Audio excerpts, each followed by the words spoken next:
Bienvenue en Bolivie. Je vous invite à nous suivre dans la découverte des terroirs authentiques des Natural Andes. C'est avant tout un projet social pour soutenir les populations autochtones et ethniques de Bolivie.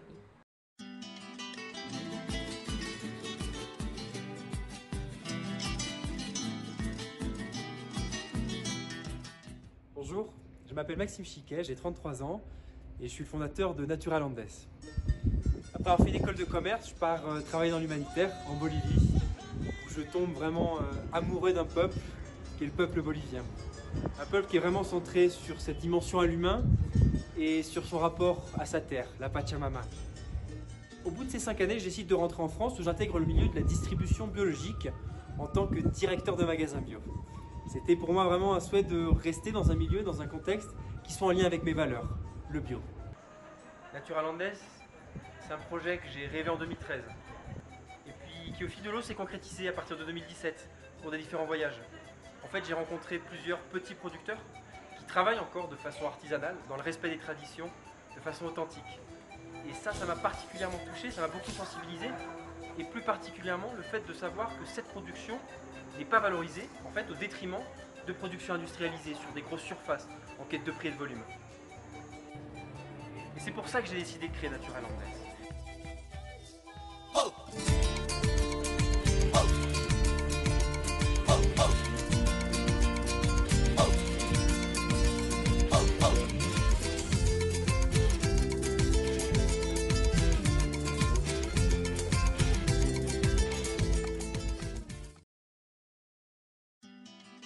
Bonjour, bienvenue. Nous sommes dans la capitale de l'Amazonie bolivienne, Riberalta. Qu'est-ce qu'on vient faire ici? On va chercher un fruit sec très particulier qui est la noix d'Amazonie. C'est un des rares fruits secs qui est encore récolté de façon sauvage. Il faut plusieurs jours en voiture, puis en bateau, puis à pied pour s'aventurer au fin fond de la jungle pour aller récupérer, tout simplement ramasser du sol ce fruit tant convoité. Puis elle est transportée jusqu'à là où on se trouve, où cette noix va être écossée. La deuxième partie de la production consiste à décortiquer cette noix. Savoir qu'elle a la peau, c'est une noix qui est très dure, très difficile à décortiquer, et raison pour laquelle de plus en plus d'entreprises s'équipent justement de machines industrielles mécanisées. Alors c'est sûr, c'est beaucoup plus rentable, ça génère moins de pertes. Le souci, c'est que ça quitte des emplois à des centaines et des centaines de personnes. C'est pour ça qu'on a décidé de soutenir ce travail artisanal, ce travail manuel, parce qu'ils permettent de soutenir justement des dizaines et des dizaines de familles. C'est ce qu'on a décidé de soutenir justement avec toutes les personnes qui sont là, qui vont travailler, qui vont ouvrir cette noix de façon artisanale, de façon manuelle.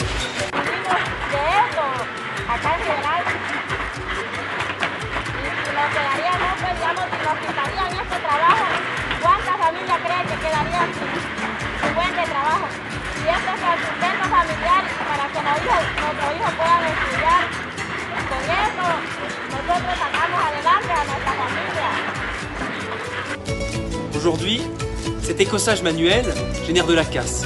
Cette noix Pavel, un peu à la mode des fruits et légumes moches.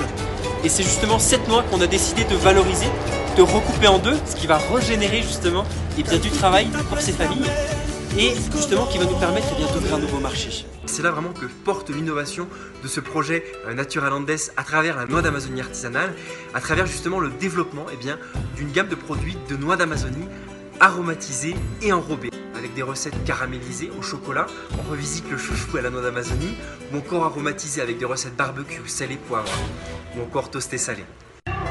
Notre besoin le plus fondamental aujourd'hui, c'est de visibilité. Pour présenter à la fois nos filières, les engagements de Natural Andes et cette partie sociale, mais également présenter ce produit, révéler ce nouveau produit, cette innovation à travers la noix d'Amazonie artisanale enrobée et aromatisée. En tout cas, un immense merci à vous, je compte vraiment sur votre soutien pour pouvoir m'accompagner, nous accompagner avec Natural Andes, avec nos producteurs au développement de ce beau projet, de ces filières pour l'établissement de son marché en France. Merci beaucoup et à très bientôt. Au revoir. En Bolivia, lo auténtico aún existe.